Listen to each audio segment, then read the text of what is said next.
So let's start a new topic, and our topic is bleach-Chatelier principle. देखिए हमने law of mass section में पढ़ा, फिर law of equilibrium पढ़ा। Law of mass section कहता है कि किसी भी रिएक्शन की रफ्तार किस पे डिपेंड करती है? कंसंट्रेशन पे। चुकरा बच के किस पे डिपेंड करती है? कंसंट्रेशन पे। तो आप कंसंट्रेशन बढ़ाते जाओगे, बढ़ाते जाओगे, रेट बढ़ता जाएगा, कम करते जाओगे, कम होता जाएगा। अब अगर रिएक्शन रिवर्सिबल है तो उसमें इक्विलिब्रियम आता है। इक्विलिब्रियम पे क्या होता है? लॉ ऑफ इक्विलिब्रियम क्या कहता है कि प्रोडक्ट और रिएक्टेंट की कंसंट्रेशन का जो रेशियो है वो कांस्टेंट हो जाएगा। ठीक है, तो जब इक्विलिब्रियम एस्टेब्लिश हो जाता है, रिएक्शन एक इक्विलिब्रियम में आ गया है, तो वो इक्विलिब्रियम में ही रहेगा जब तक हम कुछ हरकत ना करें। तो ये वही बात करता है चलेगा। अगर हम हरकत करें, सिस्टम इक्विलिब्रियम पे है, ठीक है, यानी ये सिस्टम इक्विलिब्रियम पे आ चुका है, ठीक है, A plus B C plus D, ठीक है, सिस्टम इक्विलिब्रियम में है, ठीक है। अब अगर ये इक्विलिब्रियम में है तो भाई कंसंट्रेशन कांस्टेंट होगी, कांस्टेंट होगी ना, ठीक है। Rate of forward reaction is equal to rate of backward reaction होगा, और product to reactant rate concentration ratio क्या होगा? कांस्टेंट होगा, हर शे कांस्टेंट होगी, ठीक है। उसके बाद जो प्रेशर है रिएक्शन मिक्सचर का वो भी कांस्टेंट होगा। उसके बाद टेम्परेचर जो है वो क्या होगा? फिक्स होगा, ठीक है। वॉल्यूम ऑफ कंटेनर क्या होगा? फिक्स होगा। अब ये सारी चीजें कांस्टेंट होगी, ये सारी चीजें क्या होगी? कांस्टेंट होगी, ठीक है। अब अगर ये सारी चीजें कांस्टेंट है, ठीक है, अब हम क्या करते हैं? हम एक्सपेरिमेंटल कंडीशन चेंज करते हैं। भाई टेम्परेचर अगर पहले कुछ और था तो हम क्या करते हैं? चेंज करते हैं, टेम्परेचर चेंज करते हैं, प्रेशर चेंज करते हैं, वॉल्यूम चेंज करते हैं, कंसंट्रेशन चेंज करते हैं। तो हर चेंज का एक इफेक्ट होगा, हर चेंज का एक इफेक्ट होगा। यानी जो बैलेंस ऑफ इक्वेशन जो पहले था वो चेंज करने से बैलेंस डिस्टर्ब हो जाएगा, अनबैलेंस हो जाएगा। अब जो आपकी इक्विलिब्रियम की पोजीशन है वो एक नए रुख की तरफ जाएगी, या तो फिर वो आपकी equilibrium position left side move करेगी या राइट साइड मूव करेगी। ये डिपेंड करता है, किस बात में डिपेंड करता है? ये डिपेंड करता है कि हमने किया क्या है। हमने जो स्ट्रेस अप्लाई की है उससे फॉरवर्ड रिएक्शन तेज हुआ है या बैकवर्ड स्लो हुआ है, या बैकवर्ड तेज हुआ है, फॉरवर्ड स्लो हुआ है। तो हुआ क्या है? वो सारी चीजें मिलकर डिसाइड करेगी कि अब इक्विलिब्रियम में क्या होगा। पर वक्ती तौर पे जब आप कोई चेंज ले आओगे तो इक्विलिब्रियम अनबैलेंस हो जाएगा। इक्विलिब्रियम क्या हो जाएगा? अनबैलेंस। अब वो बैलेंस में दोबारा आने के लिए थोड़ा टाइम लेगा, बैलेंस में जरूर वापस आएगा, ठीक है, पर थोड़ा टाइम लेगा। तो ये लॉ हमें बताता है कि what is the effect of change in experimental conditions on the balance of equation and restoration of equilibrium. दो पार्ट है कि पहले क्या होगा कि आपने चेंज की, चेंज से इक्विलिब्रियम क्या हुआ? अनबैलेंस हुआ, डिस्टर्ब हुआ, लेफ्ट गया, राइट गया, जिधर भी गया। तो अब जो है क्या होगा कि क्यूसी इक्वल टू केसी नहीं रहेगा, क्यूसी इक्वल टू, क्योंकि इक्विलिब्रियम खुद ही डिस्टर्ब हो गया है, ठीक है। तो अब क्या होगा कि अगर क्यूसी बढ़ गया है तो वो डिक्रीज होगा टुवर्ड्स इक्विलिब्रियम, अगर कम हुआ है तो बढ़ेगा टुवर्ड्स इक्विलिब्रियम। बैलेंस वापस आएगा पर उसके लिए थोड़ा टाइम लगेगा। तो जिस वक्त आप चेंज इंपोज करोगे उस वक्त बैलेंस बिगड़ जाएगा। तो बैलेंस बिगड़ के कहां जाएगा ये प्रिंसिपल हमें गाइड करेगा, ठीक है। तो भाई इन 1884 फ्रेंच केमिस्ट, भाई का नाम ऊपर लिखा हुआ है, दोबारा तकलीफ नहीं करते हम, ठीक है। फ्रेंच केमिस्ट क्या बताया था, ठीक है। He explained disturbance and restoration, दोनों disturbance and restoration of balance of equilibrium. Balance of equilibrium कब? When experimental conditions are change, when experimental conditions are changed. क्योंकि जब इक्विलिब्रियम एस्टेब्लिश होता है तो एक्सपेरिमेंटल कंडीशंस जो हैं वो फिक्स हो जाती हैं। हम क्या करें? अब उन एक्सपेरिमेंटल कंडीशन को थोड़ा क्या करें? चेंज करें, ठीक है। हम एक्सपेरिमेंटल कंडीशन को चेंज करें तो चेंज का क्या होगा? इफेक्ट हो चेंज का क्या होगा? इफेक्ट होगा। इफेक्ट क्या होगा? या तो फॉरवर्ड रिएक्शन तेज हो जाएगा या बैकवर्ड तेज हो जाएगा, या फॉरवर्ड तेज हो जाएगा या backward. In either case forward और बैकवर्ड रिएक्शन की रफ्तार सेम नहीं रहेगी। फॉरवर्ड और बैकवर्ड की रफ्तार सेम नहीं रहेगी तो केमिकल इक्विलिब्रियम एस्टेब्लिश रहेगा? QC इक्वल टू KC रहेगा? तो QC KC चेंज हो जाएंगे। अब वक्ती तौर पे चेंज आएगी। अब क्या होगा? सिस्टम कैसे एक्ट करेगा जब बैलेंस बिगड़ गया है? सिस्टम इस तरह से एक्ट करेगा कि जो हमने चेंज इंपोज की है उस चेंज को नलिफाई करने की कोशिश करेगा, उस चेंज को रिड्यूस करके वापस इक्विलिब्रियम को रिस्टोर करने की कोशिश करेगा, पर थोड़ा टाइम लगेगा। इक्विलिब्रियम आपका दोबारा रिस्टोर हो जाएगा, पर टाइम लगेगा। शुरुआत में क्या होगा? बैलेंस बिगड़ेगा। बैलेंस बिगड़ने के बाद क्या होगा कि या तो फॉरवर्ड तेज होगा या बैकवर्ड तेज होगा, फिर बैलेंस दोबारा जुड़ेगा, एक दूसरी पोजीशन आ जाएगी इक्विलिब्रियम की। केसी का वैल्यू चेंज नहीं होगा, केसी का वैल्यू चेंज नहीं होगा। सिर्फ अगर पहले इस स्टेज पे इक्विलिब्रियम एस्टेब्लिश हुआ था तो थोड़ा आगे आ जाएगा या थोड़ा पहले वाली से थोड़ा पीछे आ जाएगा, पर पोजीशन जो है वो चेंज होगी। तो आप देखोगे इक्विलिब्रियम लेफ्ट गया, इक्विलिब्रियम राइट गया, इक्विलिब्रियम मूव करता रहेगा। इसी वजह से इस लॉ को लॉ ऑफ मोबाइल इक्विलिब्रियम कहते हैं। लॉ ऑफ मोबाइल, मोबाइल का मतलब वो आप वाला नहीं, मूविंग, मूविंग इक्विलिब्रियम। हम देखेंगे कि इक्विलिब्रियम लेफ्ट गया, इक्विलिब्रियम राइट गया, तो चेंज किस में करें भाई? आप प्रेशर चेंज कर सकते हो, आप टेम्परेचर चेंज कर सकते हो, आप कंसंट्रेशन चेंज कर सकते हो, रिएक्टेंट की बढ़ा सकते हो, प्रोडक्ट की कम कर सकते हो, आप कुछ भी कर सकते हो।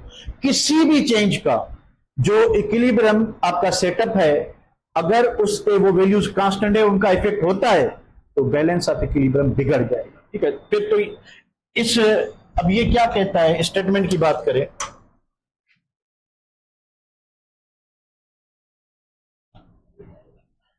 स्टेटमेंट ये है कि when a system at equilibrium is subjected to, आवाज में फुट रहा है केरा, टू एक्सटर्नल स्ट्रेस। अब ये स्ट्रेस का मतलब क्या है कि भाई आपने एक्सपेरिमेंटल कंडीशन चेंज की, यानी चेंजिंग एक्सपेरिमेंटल कंडीशन कह लें, सेटअप कह लें, कुछ भी कह लें, अदर वर्ड्स हैं एक्सपेरिमेंटल कंडीशंस। कि हमने क्या किया कि हमने स्ट्रेस अप्लाई की, यानी एक्सपेरिमेंटल कंडीशन चेंज की। क्या चेंज किया? हमने भाई प्रेशर चेंज किया। अब चेंज में क्या हो सकता है? ठीक है, प्रेशर, वॉल्यूम, टेम्परेचर, कंसंट्रेशन। अब ये फैक्टर हैं जिन पे आपकी इक्विलिब्रियम पोजीशन जो है वो लेफ्ट राइट जा सकती है, डिस्टर्ब हो सकती है। प्रेशर का जो इफेक्ट होता है वो ऑप्शनल होता है, वो आगे चल के पढ़ते हैं। बाकी टेम्परेचर और कंसंट्रेशन परमानेंट फैक्टर है, किसी भी रिएक्शन पे अप्लाई करोगे तो इफेक्ट होगा, इफेक्ट होगा। पर अगर इक्वली कंसंट्रेशन इक्वली बढ़ाते हो तो फिर इफेक्ट नहीं होगा। भाई रिएक्टेंट में 2 मोल है, प्रोडक्ट में 2 मोल है, आपने इस साइड भी कंसंट्रेशन डबल की, इस साइड भी डबल की, तो there will be no effect. इस साइड डबल की, इस साइड सेम रही, तो अभी इफेक्ट होगा, अभी इफेक्ट होगा। ठीक है, तो आगे आते हैं। तो इसका ये एक पार्ट है कि when a system at equilibrium is subject to external state, हमने प्रेशर टेम्परेचर चेंज किया। ठीक है, तो क्या होगा? The balance of equilibrium is disturbed. ये पहला पार्ट है कि जब हम ये एक्सटर्नल स्ट्रेस देंगे तो रिएक्शन इक्विलिब्रियम में नहीं रहेगा, इक्विलिब्रियम डिस्टर्ब हो जाएगा। इक्विलिब्रियम क्या हो जाएगा?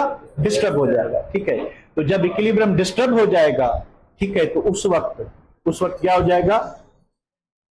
इस वक्त क्या होगा? QC इक्वल टू KC होगा या QC not equal to KC होगा? क्या होगा? Equal to K not equal to, माना सिस्टम अभी इक्विलिब्रियम से निकल गया है। सो जब हम एक्सटर्नल स्ट्रेस देंगे, the balance of equilibrium is disturbed and system, अब सिस्टम क्या करेगा? नए तरीके से करेगा। System will act in order to minimise, अब डिफरेंट वर्ड है, नलीफाई, रिड्यूस, ठीक है, डिक्रीज, कुछ भी लिखें, यानी हमने जो स्ट्रेस अप्लाई की है सिस्टम उसको रिड्यूस करके वापस इक्विलिब्रियम रिस्टोर करना चाहेगा और कर लेगा पर कुछ वक्त के बाद, ठीक है। तो क्या होगा कि system will act in order to minimise और रिड्यूस, नलीफाई, बहुत सारे वर्ड्स हैं अंग्रेजी में जो आप यूज करें, the effect of stress applied, ये कम करने की कोशिश करेगा, टू किस लिए, restore equilibrium, to restore equilibrium, कि इक्विलिब्रियम वापस अपनी पोजीशन में आने के लिए एक्शन में आ जाएगा और वो इस तरह से एक्ट करेगा कि जो कंसंट्रेशन हमने जिस साइड बढ़ाई है उस साइड कम करके दूसरी साइड बढ़ाएगा, ताकि वो जो रेशियो है product to reactant concentration ratio वो क्या हो जाए, बराबर हो जाए, बैलेंस हो जाए, बराबर नहीं बैलेंस हो जाए, जितना केसी यानी इक्विलिब्रियम कांस्टेंट के लिए रिक्वायर्ड है उतना हो जाए, उतना हो जाए। अब ये मैंने आपको बता दिया सिंपल सिंपल। बुक की लैंग्वेज पे आते हैं तो थोड़ा कुछ ब्रॉड वे में कुछ ज्यादा ही वर्ड्स यूज किए गए, मतलब वही है जो हमने सिंपली समझा, तो एक मरतबा उसको भी देख लेते हैं। This law deals with study how an equilibrium system becomes temporary unbalanced by changing experimental condition. हमने यही पढ़ा कि एक सिस्टम जो है वो इक्विलिब्रियम में था, एक सिस्टम इक्विलिब्रियम में था, हमने उस पर स्ट्रेस अप्लाई की, हमने कंडीशंस चेंज की, तो सिस्टम इक्विलिब्रियम में रहेगा? नहीं रहेगा, अनबैलेंस हो जाएगा। उसके बाद क्या होगा, सिस्टम क्या करेगा, वापस इक्विलिब्रियम पोजीशन रिस्टोर करने की बात करेगा। बुक यही बात कर रहा है, ठीक है। तो condition such as temperature, pressure, concentration, reacting species of the system, ठीक है, तो बैलेंस जो है वो बिगड़ गया। अब क्या होगा, and how the system restores balance bye speeding up the forward और बैकवर्ड रिएक्शन। तो अभी हमने किया क्या था वो डिसाइड करेगा। अगर हमने कंसंट्रेशन बढ़ाई थी, जिस डायरेक्शन में बढ़ाई थी, उसका जो रिएक्शन होगा वो बढ़ जाएगा। मिसाल के तौर पे आपने रिएक्टेंट की कंसंट्रेशन बढ़ाई तो फॉरवर्ड बढ़ जाएगा, प्रोडक्ट की बढ़ाई तो बैकवर्ड बढ़ जाएगा। तो इसी तरह से रिएक्शन किसी न किसी डायरेक्शन में जाएगा, किस लिए, इक्विलिब्रियम को रिस्टोर करने, किस लिए, इक्विलिब्रियम को रिस्टोर, ठीक है। तो फिर these factors affect the position of equilibrium. मैंने आपको बताया कि केसी का वैल्यू चेंज नहीं होगा, केसी का वैल्यू क्या रहेगा वही रहेगा, ठीक है। उसके बाद क्या है कि ली चेटलियर, फ्रेंच केमिस्ट वगैरह इंट्रोड्यूस जनरल रूल, एक रूल बनाया उसने अपनी रिसर्च के बेसिस पे कि how these factors affect the position of equilibrium, कि ये फैक्टर जो है इक्विलिब्रियम पोजीशन पे कैसे असरअंदाज होते हैं, ठीक है। This principle also known as law of mobile equilibrium, ये हमने ऑलरेडी कर लिया था। इधर आती,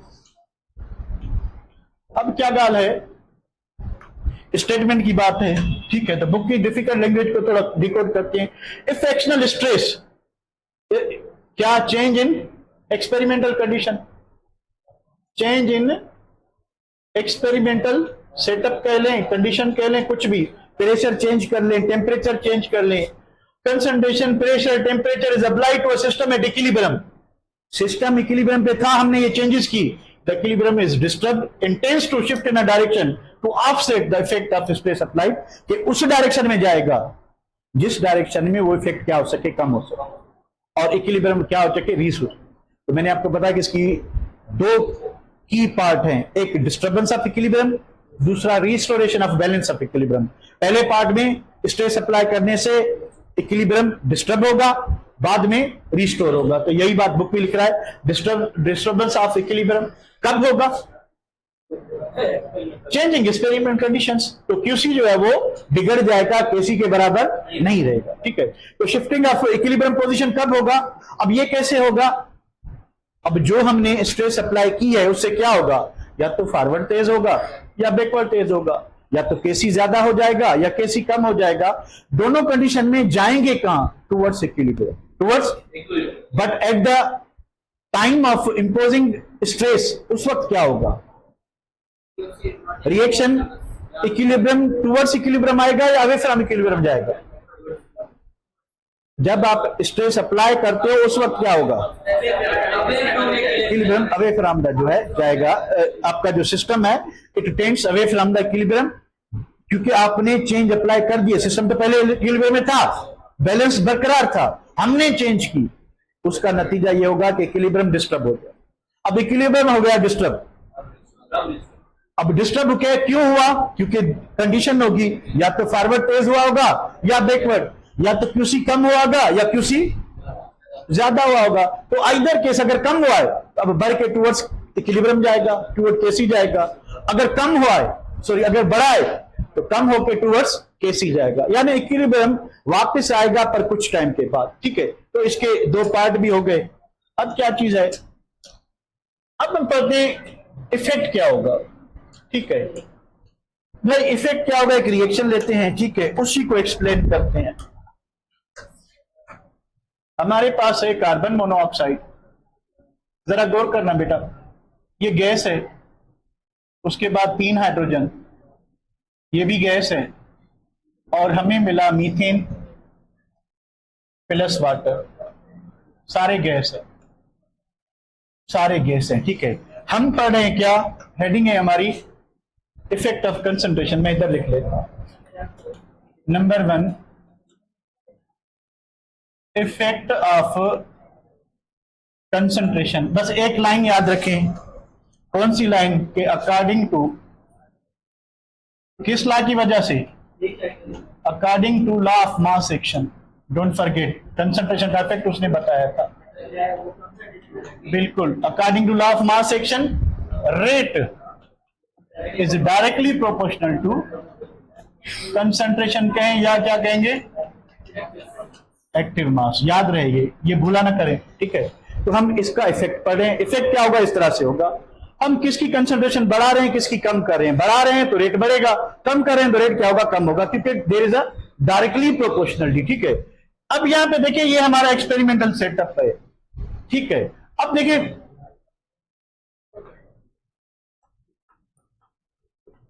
shifting in right side,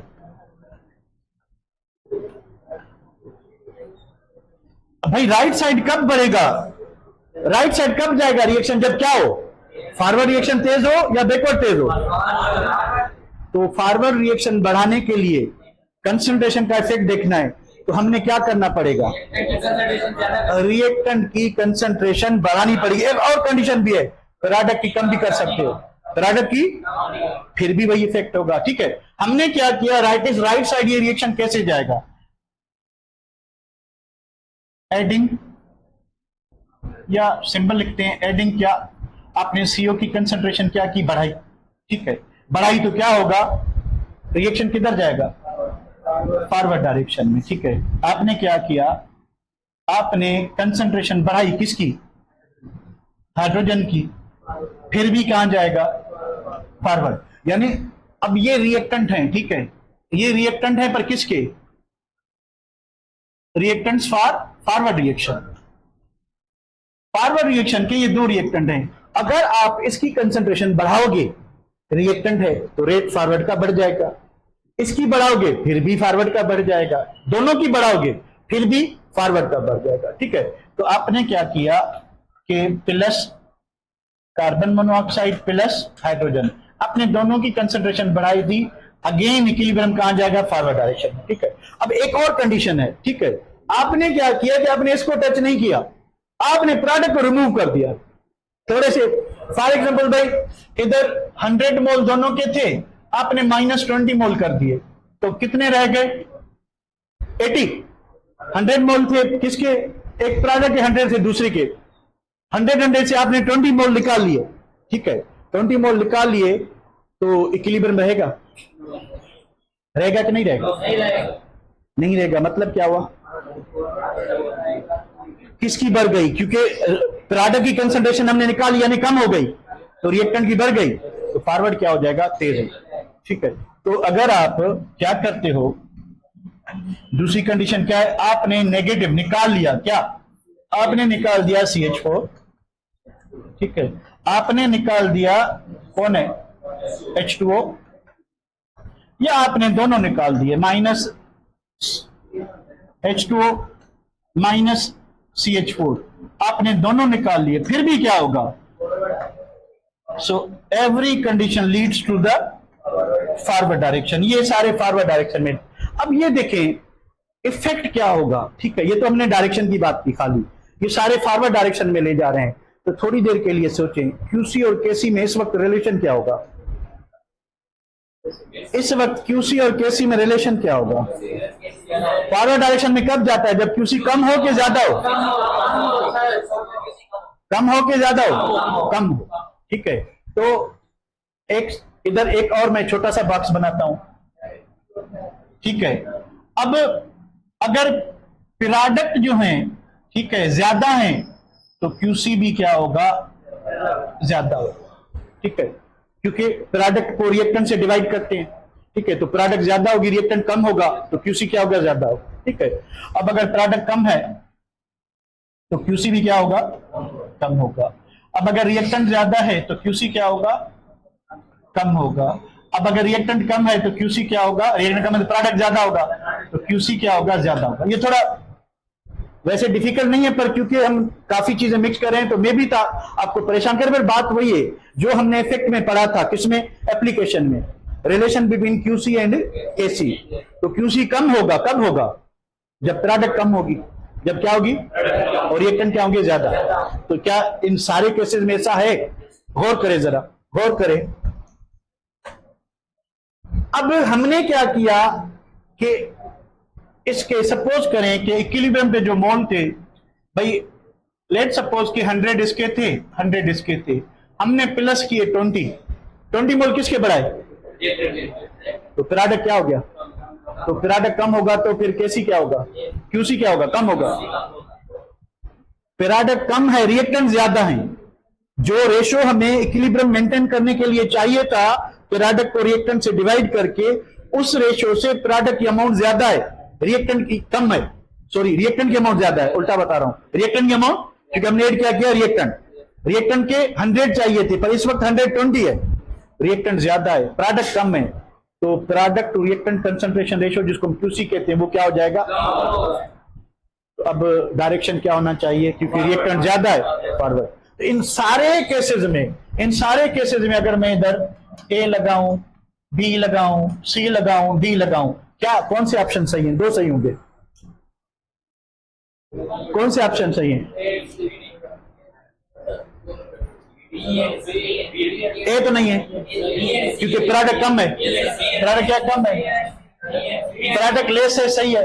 reactant ज्यादा है, ये भी सही है। और रिएक्टेंट कम नहीं है, रिएक्टेंट ज्यादा। बात समझ आ गई? तो भाई थोड़ा सा अंदर घुस बैठ करके हम समझने की कोशिश करेंगे कंसंट्रेशन का इफेक्ट क्या होगा।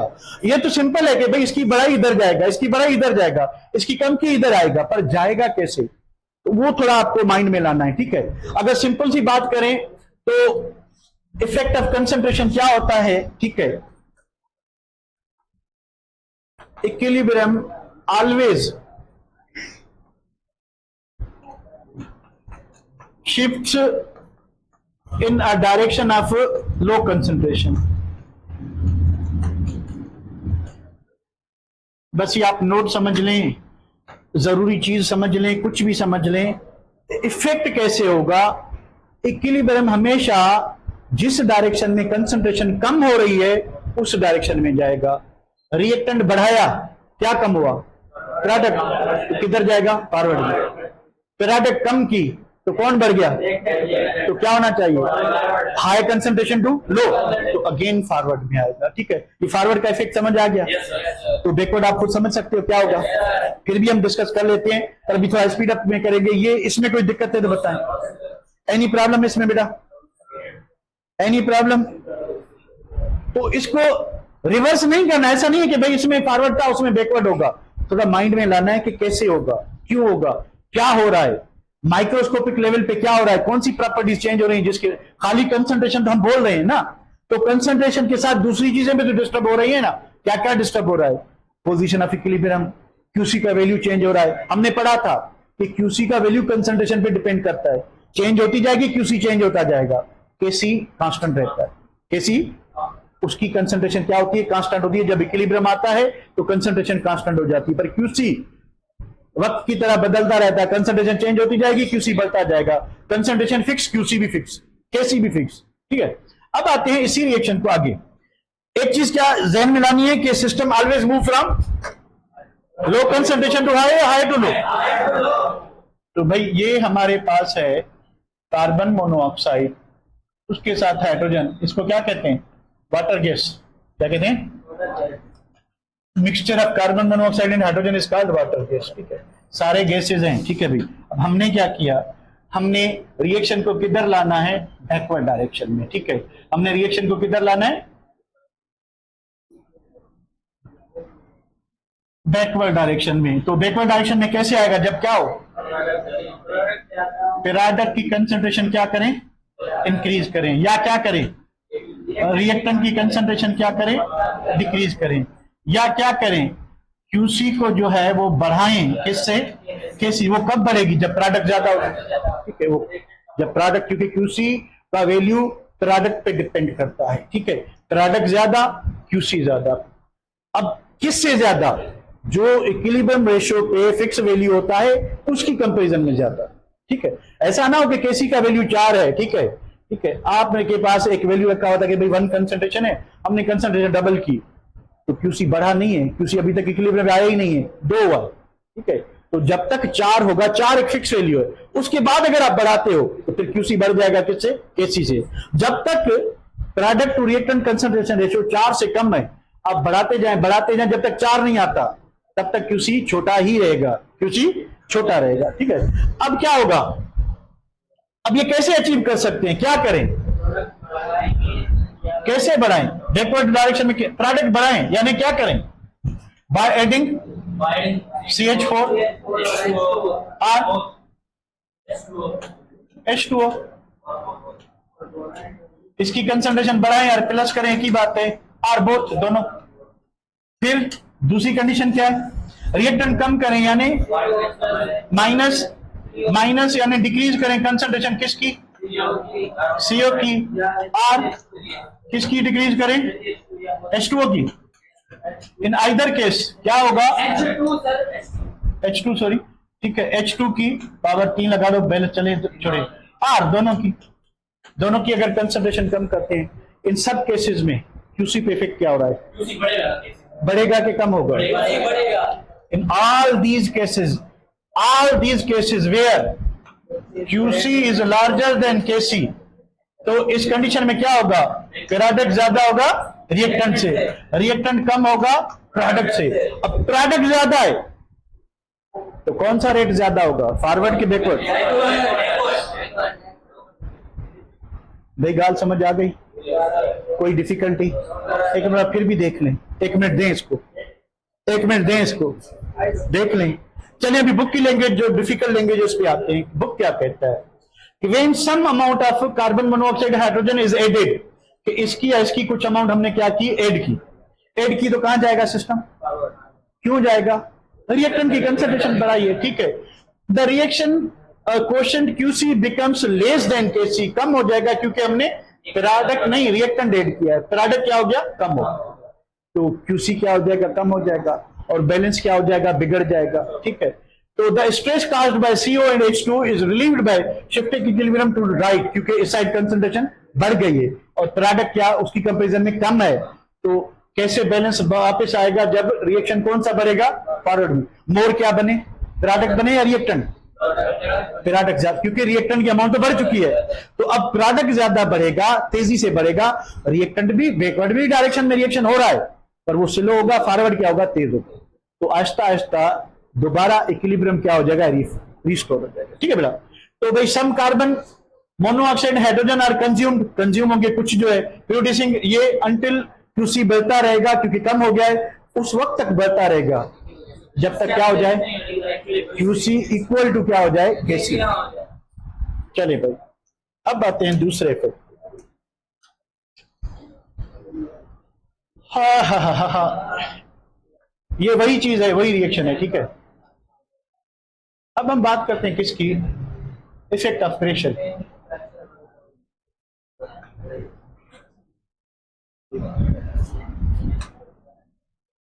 तो दूसरा इफेक्ट है इफेक्ट ऑफ प्रेशर। ठीक है, अब प्रेशर का इफेक्ट जो है वो ऑप्शनल है। आपको पता होगा कि गैसेस का जो वॉल्यूम है वो बहुत बहुत ज्यादा चेंज होता है प्रेशर चेंज करने से, बहुत ज्यादा चेंज होता है। कब? प्रेशर चेंज करने से। क्या लिक्विड का वॉल्यूम इतना चेंज होता है? क्या सॉलिड का वॉल्यूम इतना चेंज होता है? नहीं होता। सॉलिड का बिल्कुल नहीं होता, लिक्विड का बहुत थोड़ा होता है, गैसेस का बहुत ज्यादा होता है। तो प्रेशर का इफेक्ट सिर्फ तब होगा जब रिएक्टेंट और प्रोडक्ट दोनों गैसेस हो। रिएक्टेंट और प्रोडक्ट दोनों, तो भाई जो इक्विलिब्रियम होता है, जो इक्विलिब्रिया होता है, इट कुड बी होमोजीनियस और इट कुड बी हेट्रोजीनियस। किसको कहते हैं?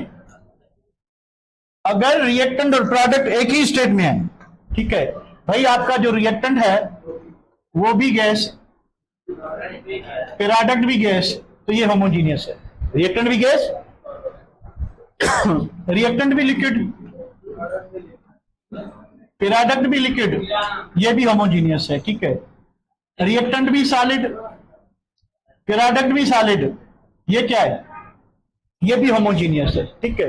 हेट्रोजीनियस में क्या होगा कि भाई रिएक्टेंट जो है सॉलिड है, प्रोडक्ट जो है वो गैस है, रिएक्टेंट जो है वो सॉलिड है, प्रोडक्ट जो है वो आपका लिक्विड है, ठीक है। तो इस तरह से ये होमो और हेट्रो हो गया। यानी होमोजीनियस इक्विलिब्रियम वो होगा जिसमें रिएक्टेंट की और प्रोडक्ट की जो फिजिकल स्टेट है जिसमें वो एग्जिस्ट करते हैं वो एक ही हो।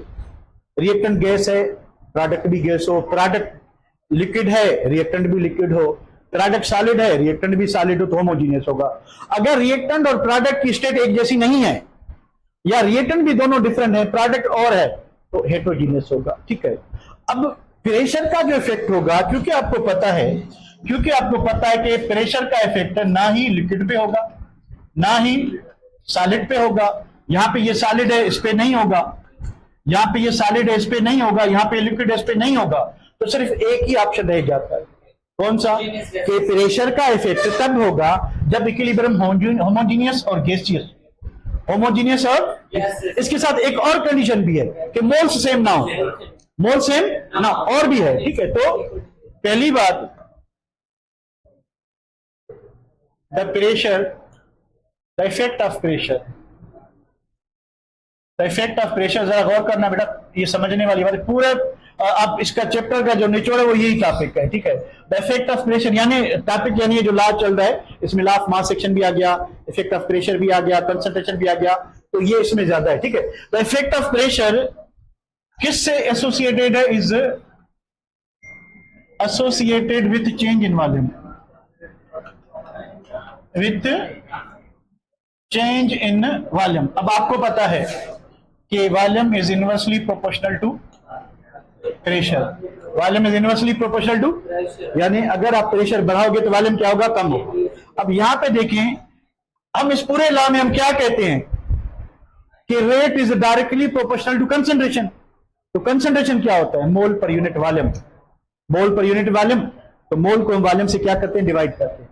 तो प्रेशर बढ़ाने पे मोल तो सेम रहेंगे, मोल तो चेंज नहीं होंगे ना, मास है, मास तो प्रेशर से चेंज नहीं होगा, अमाउंट चेंज नहीं होगी, मॉलिक्यूल चेंज नहीं होंगे, पर क्या चेंज होगा? Volume change. तो आपका न्यूमरेटर तो सेम रहा, डिनोमिनेटर चेंज हो रहा है, तो रेशो कम हो ज्यादा होगा, यानी कंसंट्रेशन क्या हो जाएगी? चेंज हो। अब बढ़ेगी या कम होगी वो तो आगे चल के देखते हैं। तो कंसंट्रेशन क्या होती है बेटा? कंसंट्रेशन होती है मोल पर यूनिट वॉल्यूम, मोल पर यूनिट वॉल्यूम, ये क्या है? कंसंट्रेशन, ठीक है। तो प्रेशर से वॉल्यूम क्या होता है? इंक्रीज इन प्रेशर क्या होगा? Decrease in volume. अब वॉल्यूम डिक्रीज होगा तो कंसंट्रेशन क्या होगी? इंक्रीज होगी। वॉल्यूम, मोल तो चेंज नहीं होंगे, इफेक्ट किस पे होगा? सिर्फ वॉल्यूम पे होगा। आप प्रेशर बढ़ा रहे हो, प्रेशर बढ़ा रहे हो, तो वॉल्यूम क्या हो जाएगा? कम, तो कंसंट्रेशन क्या हो जाएगी? बढ़ जाएगी, ठीक है। सिमिलरली आप प्रेशर कम करते हो, वॉल्यूम बढ़ जाएगा, कंसंट्रेशन कम हो जाएगी। ये हो गया एक सिंपल। अब ये तो हो गया कंसंट्रेशन पे इफेक्ट क्या होगा, रिएक्शन पे इफेक्ट क्या होगा प्रेशर का, उसको भी देखते हैं। पर पहले तो प्रेशर सिर्फ कब इफेक्ट करेगा? जब होमोजीनियस और गैसियस इक्विलिब्रियम, होमोजीनियस और कैसे इफेक्ट करेगा? वॉल्यूम चेंज करेगा। कैसे इफेक्ट करेगा? वॉल्यूम चेंज होने से क्या होगा? कंसेंट्रेशन चेंज हो जाएगी। वॉल्यूम चेंज करने से कंसेंट्रेशन चेंज हो जाएगी। इस वजह से रेट आपका जो क्यूसी और केसी है वो इक्वल नहीं रहेंगे। तो होगा क्या, ये आगे आते हैं। पहली बात, प्रेशर हैज नो इफेक्ट, नहीं होता। किस पे नहीं होता?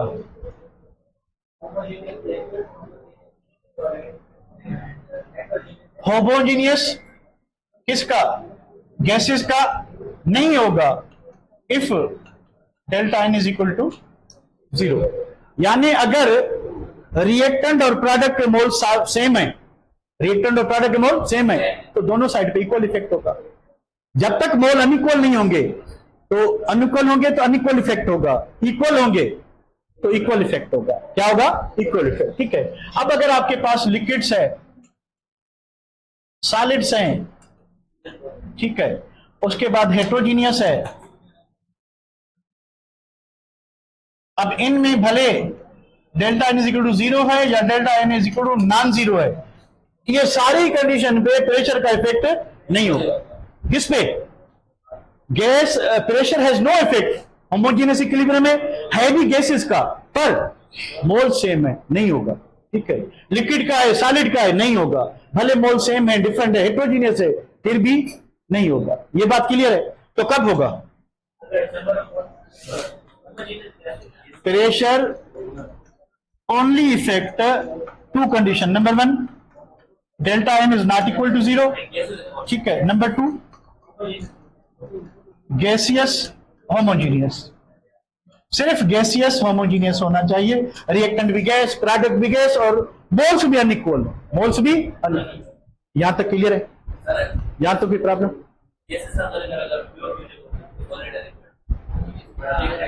Then only one directional effect होगा, जिस साइड पे गैस है उसी इफेक्ट होगा।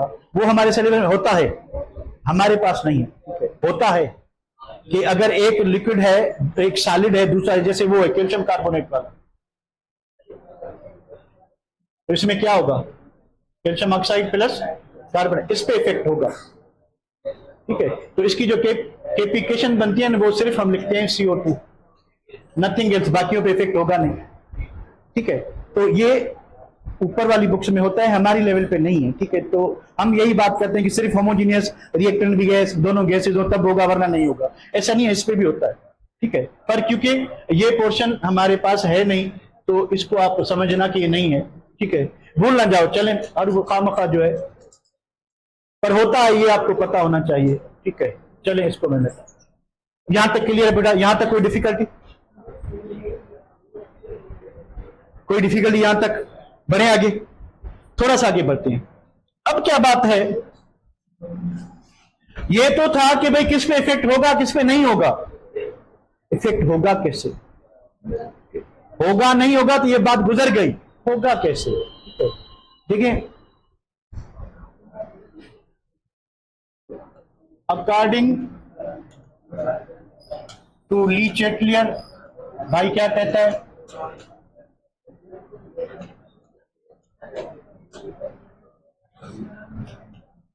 The increase in pressure shifts equilibrium in a direction of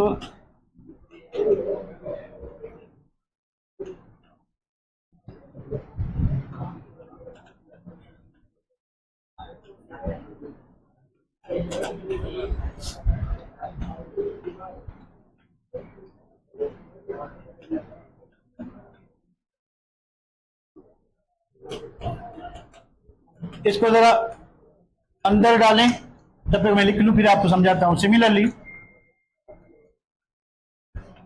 decrease in pressure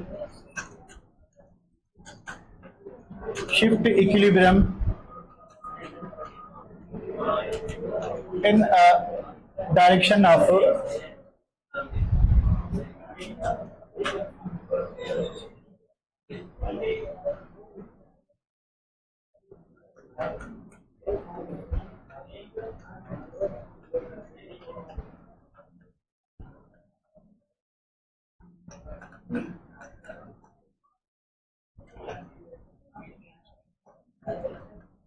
प्यारे बच्चों ये क्या है?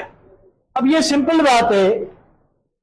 सिंपल बात क्या है कि भाई रिएक्टेंट के मोल्स ज्यादा हैं तो रिएक्टेंट का वॉल्यूम ज्यादा होगा, प्रोडक्ट का मोल्स ज्यादा हैं तो प्रोडक्ट का वॉल्यूम ज्यादा होगा। अब देखें होगा क्या कि अगर आप प्रेशर बढ़ाते हो तो कंसंट्रेशन चेंज होगी।